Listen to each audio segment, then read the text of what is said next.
36 বছর পর একটা কাপ জিতে এখন আমরা আন্ডারগ্রাউন্ডের বাস পাখি। কথায় আছে, ফকির একটু টাকার মুখ দেখলে মাটিতে পা পড়ে না। তেমন একটা দল আছে আর্জেন্টিনা।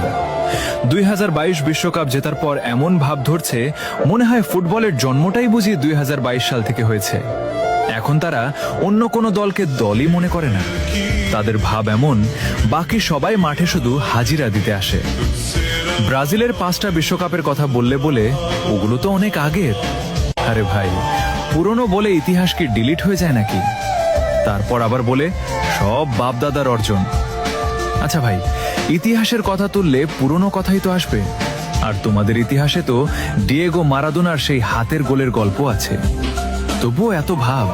আর আমাদের বাপদাদাদের ছিল জমিদারি। 5টা কাপ রেখে গেছে উত্তরাধিকার হিসেবে।